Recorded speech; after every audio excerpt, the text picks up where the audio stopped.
করছে মানে লাশ লুয়ে গেছে মাঠে, জানাজা দিবে দিব না, টাকা দিয়া তারপরে। হ্যাঁ আমি কইলাম ঠিক আছে, টাকা দিয়ে জানাজা হইব। হ্যাঁ সে তারপরে দেখেন এই জানাজা আগে তার টাকা দিয়া তারপর তার জানাজা দেওয়া। একজন মানুষ পৃথিবী থেকে চলে যাওয়ার পর তার শেষ বিদায়ের মুহূর্তটুকু হয় সবচেয়ে আবেগঘন। জীবনের সব হিসাব নিকাশ, সব রাগ অভিমান, সব লেনদেন যেন সেখানেই শেষ হয়ে যায়। পরিবার, আত্মীয় স্বজন, প্রতিবেশী সবাই একসঙ্গে দাঁড়িয়ে আল্লাহর কাছে তার জন্য ক্ষমা প্রার্থনা করে। দর্শক ভাবুন তো, যদি সেই শেষ বিদায়ের পথেই যখন হঠাৎ বাধা আসে, যদি শত শত মানুষের সামনে একজন মৃত ব্যক্তির জানাজা আটকে দেওয়া হয় পাওনা টাকার দাবিতে, তাহলে সেই দৃশ্য কতটা হৃদয় বিদারক হতে পারে। হ্যাঁ দর্শক, এমনটি ঘটেছে এক হতভাগার বাবার শেষ বিদায়ে। আর এমন নেক্কারজনক কাজটি করেছে এক বিএনপি নেতা। দর্শক, হৃদয় বিদারক ঘটনাটি শুনলে আপনার কলিজা কেঁপে উঠবে। তাই সম্পূর্ণ ঘটনাটি শুনতে সম্পূর্ণ ভিডিওটি দেখতে থাকুন।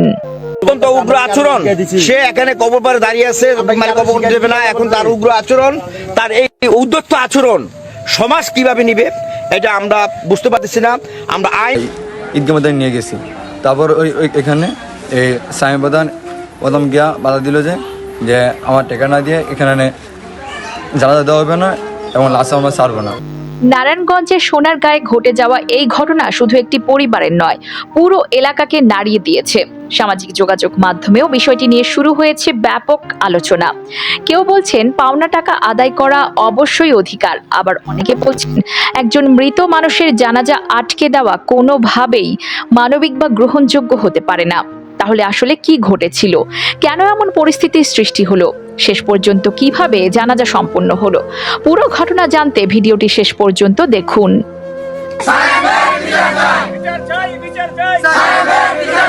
আমি রাজনীতি করি তো, মূল কথা এই লোকগুলা, কিছু লোক আছে জামাত করে, মানে ওই যে নির্বাচন গেছে কিছুদিন আগে, দেখতে আমি ভোট টোট একক ভাবে আমি বিএনপি করি। কিন্তু ভাই অনেক ওই যে বিচার হয়েছে তো, অনেক ভাই ঝামেলা শেষ। অনেক ভাই সত্য বলতে কি, এরা যেভাবে বলছে এইভাবে হয় নাই ভাই। দর্শক, ঘটনাটি ঘটেছে নারায়ণগঞ্জ জেলার সোনারগাঁও উপজেলার সনমান্দি ইউনিয়নের গোপেরবাগ এলাকায়। মৃত ব্যক্তি মোহাম্মদ গোলজার হোসেন ছিলেন একজন ব্যবসায়ী। দীর্ঘদিন ধরে তিনি অসুস্থ ছিলেন। পরিবারের সদস্যরা অনেক চেষ্টা করেও তাকে সুস্থ করে তুলতে পারেননি। অবশেষে দুপুরে তিনি শেষ নিঃশ্বাস ত্যাগ করেন। পরিবারে নেমে আসে শোকের ছায়া। আত্মীয় স্বজন, প্রতিবেশীরা ছুটে আসেন শেষ বিদায় জানাতে। রাত পার হয়ে সকালে জানাজার সব প্রস্তুতি সম্পন্ন হয়। সকাল 8টার দিকে গোলজার হোসেনের মরদেহ নিয়ে যাওয়া হয় মসুরাকান্দা ঈদগাহ মাঠে। সেখানে ইতোমধ্যে কয়েকশো মানুষ উপস্থিত ছিলেন। সবাই অপেক্ষা করছিলেন জানাজা শুরু হওয়ার। কিন্তু ঠিক তখনই ঘটে এমন একটি ঘটনা যা উপস্থিত সবাইকে হতবাক করে দেয়। অভিযোগ অনুযায়ী সনমান্দি ইউনিয়নের 6 নম্বর ওয়ার্ডে বিএনপি সাংগঠনিক সম্পাদক সায়েম প্রধান সেখানে এসে দাবি করেন মৃত গোলজার হোসেনের কাছে তার 1,36,000 টাকা পাওনা রয়েছে। তিনি অভিযোগ করেন বহুবার টাকা চেয়েও পাননি। এরপর ওই পাওনা টাকার বিষয়টি সমাধান না হওয়া পর্যন্ত জানাজা ও দাফন কার্যক্রম এগোতে দেওয়া হবে না। মুহূর্তে পুরো ঈদগাহ মাঠে তৈরি হয় উত্তেজনাপূর্ণ পরিস্থিতি। কেউ বিষয়টি বুঝে উঠতে পারছিলেন না। একদিকে মরদেহ, অন্যদিকে স্বজনদের কান্না, আর তার মাঝেই পাওনা টাকা নিয়ে শুরু হয় তর্ক বিতর্ক। ভাবুন তো, একজন মানুষের শেষ বিদায়ের মুহূর্তে এমন একটি দৃশ্য কতটা কষ্টের হতে পারে। পরিবারের সদস্যরা তখন গভীর শোকে ভেঙে পড়েছেন। সে সময় তাদের সামনে নতুন করে তৈরি হলো আরেকটি সংকট। প্রত্যক্ষদর্শীরা জানান উপস্থিত অনেকেই পরিস্থিতি শান্ত করার চেষ্টা করেন। কেউ বলেন জানাজা শেষ হোক, পরে বসে আলোচনা করা যাবে। আবার কেউ মৃত ব্যক্তির পরিবারের প্রতি সহানুভূতি প্রকাশ করেন। কিন্তু কিছু সময়ের জন্য পুরো জানাজার কার্যক্রমই থেমে যায়।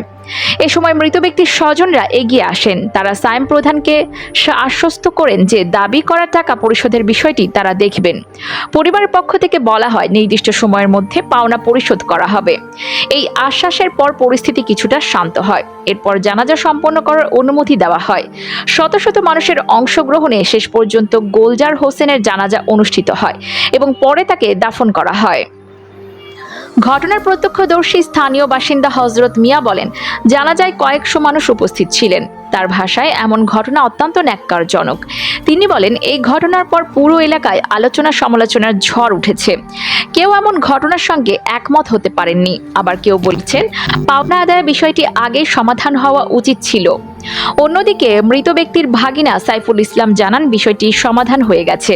তার দাবি, ঘটনাটি নিয়ে সায়েম প্রধান পরে সবার কাছে ক্ষমাও চেয়েছেন, অর্থাৎ উত্তেজনাপূর্ণ পরিস্থিতির অবসান হয়েছে বলেই পরিবারের পক্ষ থেকে জানানো হয়েছে। তবে অভিযোগের বিষয়ে নিজের বক্তব্য দিয়েছেন সায়েম প্রধান। তিনি বলেন, এটি শুধুমাত্র জানাজা আটকে দেওয়ার উদ্দেশ্যে করা হয়নি। তার দাবি, গোলজার হোসেনের সঙ্গে তার ব্যবসায়িক লেনদেন ছিল এবং তিনি 1,36,000 টাকা পাওনা ছিলেন। বহুবার টাকা চেয়েও না পাওয়ায় তিনি ক্ষুব্ধ ছিলেন। তার ভাষ্যমতে তিনি মূলত বিষয়টির একটি সমাধান চেয়েছিলেন। মৃত ব্যক্তির পরিবারের সদস্যরা পরে তাকে আশ্বস্ত করেন যে নির্দিষ্ট সময়ের মধ্যে টাকা পরিশোধ করা হবে। এরপর বিষয়টির সমাধান হয়েছে বলে তিনি দাবি করেন। অন্যদিকে পুরো বিষয়টি নিয়ে সোনারগাঁ থানার ভারপ্রাপ্ত কর্মকর্তা গোলাম সারওয়ার জানান, পুলিশকে কেউ এ বিষয়ে আগে অবগত করেনি। যদি ঘটনাটির সঙ্গে সঙ্গে জানানো হতো তাহলে আইন শৃঙ্খলা রক্ষাকারী বাহিনী দ্রুত ব্যবস্থা নিতে পারত। দর্শক, এখানেই উঠছে সবচেয়ে বড় প্রশ্ন, একজন মানুষের মৃত্যুর পর তার শেষ বিদায়ের সময় কি আর্থিক বিরোধ সামনে আনা উচিত, নাকি পাওনা আদায়ের জন্য আইনি কিংবা সামাজিক অন্য কোনো পথ নেওয়া হয়েছে? আইন ও সমাজ দুই দিক থেকেই এই প্রশ্নের উত্তর নিয়ে নানা মত রয়েছে। পাওনা টাকা আদায় করা একজন মানুষের অধিকার হতে পারে, কিন্তু সেই অধিকার আদায়ের পদ্ধতি নিয়েও সমাজে নৈতিকতা, মানবিকতার আলোচনা রয়েছে। বিশেষ করে জানাজা বা দাফনের মতো ধর্মীয় ও সামাজিক অনুষ্ঠানে এমন ঘটনা অনেকের কাছে অত্যন্ত বেদনাদায়ক ও অস্বস্তির বলে মনে হয়েছে। এ কারণে ঘটনাটি শুধু একটি এলাকার মধ্যে সীমাবদ্ধ থাকেনি, এটি এখন বিভিন্ন মহলে আলোচনার বিষয় হয়ে উঠেছে। সামাজিক যোগাযোগ মাধ্যমে অনেকে ক্ষোভ প্রকাশ করেছেন, আবার কেউ কেউ বলেছেন ব্যবসায়িক লেনদেনের জটিলতা আগেই সমাধান করা প্রয়োজন ছিল, যাতে এমন পরিস্থিতির সৃষ্টি না হয়। সবচেয়ে গুরুত্বপূর্ণ বিষয় হলো শেষ পর্যন্ত উভয় পক্ষের সমাধানের পথে এগিয়েছে। পরিবারের পক্ষ থেকে পাওনা পরিশোধের আশ্বাস দেওয়া হয়েছে এবং অভিযোগকারীও জানিয়েছে যে বিষয়টি সমাধান হয়েছে। এছাড়া মৃত ব্যক্তির স্বজনদের দাবি অনুযায়ী ঘটনার পর ক্ষমাও চাওয়া হয়েছে। দর্শক, এদিকে পটুয়াখালীর দুমকিতে বীর মুক্তিযোদ্ধা আব্দুল হাকিম খানের জানাজা শেষে লাশ দাফন করতে গেলে আটকে দেন পাওনাদাররা। আব্দুল হাকিমের লাশ দীর্ঘ 2 ঘন্টা অবরোধ থাকার পর স্থানীয় গণ্যমান্য ব্যক্তিদের উপস্থিতিতে সমস্যা সমাধানের প্রতিশ্রুতি দিলে দাফন করা হয়। উপজেলা শ্রীরামপুর ইউনিয়নের এই ঘটনাটি ঘটে। আব্দুল হাকিম পটুয়াখালী বিজ্ঞান ও প্রযুক্তি বিশ্ববিদ্যালয়ের সাবেক ডেপুটি রেজিস্ট্রার ছিলেন।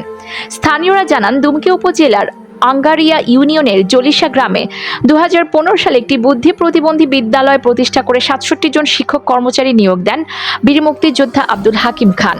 প্রতিষ্ঠানটি সরকারি হওয়ার প্রলোভন দেখিয়ে সকল স্টাফদের কাছ থেকে জনপ্রতি 3 থেকে 7 লাখ টাকা নেন। সরকারিকরণ হওয়ার আশায় 9 বছর ধরে প্রতিষ্ঠানের 67 জন শিক্ষক কর্মচারী বিনা বেতনে প্রতিষ্ঠানের সেবা দিয়ে যাচ্ছেন। তারা আরও জানান, সন্ধ্যায় মারা যান আব্দুল হাকিম খান। পরের দিন সকাল 10টায় জানাজা শেষে লাশ দাফনের উদ্দেশ্যে রওনা দিলে বিদ্যালয়ের স্টাফরা টাকা আদায়ের দাবিতে পীরতলা বাজারে লাশ আটকে দেন। প্রায় 2 ঘন্টা লাশ অবরুদ্ধ থাকার পর উপজেলা বিএনপি সাধারণ সম্পাদক ও সাবেক ইউপি চেয়ারম্যান সাইফুল ইসলাম উপস্থিত হয়ে ইউএনওকে সঙ্গে নিয়ে দ্রুত সমস্যা সমাধানের প্রতিশ্রুতি দেন। পরে লাশ দাফনের জন্য ছেড়ে দেন তারা। উপজেলা নির্বাহী কর্মকর্তা ইউএনও শাহিন মাহমুদ বলেছেন, বিষয়টি খুবই দুঃখজনক। লাশ দাফন করা হয়েছে, ভুক্তভোগীদের দাবি শুনতে উপজেলায় ডেকেছি। প্রিয় দর্শক, এই দুইটি ঘটনাটি আমাদের সমাজের জন্য একটি গুরুত্বপূর্ণ শিক্ষা বহন করে। জীবিত অবস্থায় আর্থিক লেনদেন, দেনা পাওনা এবং পারিবারিক বা ব্যবসায়িক বিরোধ যত দ্রুত সম্ভব সমাধান করা প্রয়োজন, কারণ মৃত্যুর পর এমন পরিস্থিতি শুধু একটি পরিবারকেই নয়, পুরো সমাজকেই বিব্রত করে। আপনি এই ঘটনাগুলো সম্পর্কে কি মনে করেন? এই নিয়ে আপনার মূল্যবান মতামত জানিয়ে দিন কমেন্ট বক্সে। দর্শক, পাওনা আদায়ের অধিকার যেমন গুরুত্বপূর্ণ, তেমনি একজন মৃত মানুষের শেষ বিদায়ের মর্যাদাও কি সমানভাবে রক্ষা করা উচিত? আপনার মতামত অবশ্যই কমেন্টে জানান। ভিডিওটি যদি তথ্যবহুল মনে হয়ে থাকে তাহলে একটি লাইক দিন, বন্ধুদের সাথে শেয়ার করুন এবং এমন গুরুত্বপূর্ণ নির্ভরযোগ্য সংবাদ সবার আগে পেতে আমাদের চ্যানেলটি সাবস্ক্রাইব করে পাশে থাকা বেল আইকনটি অন করে রাখুন। ধন্যবাদ সবাইকে।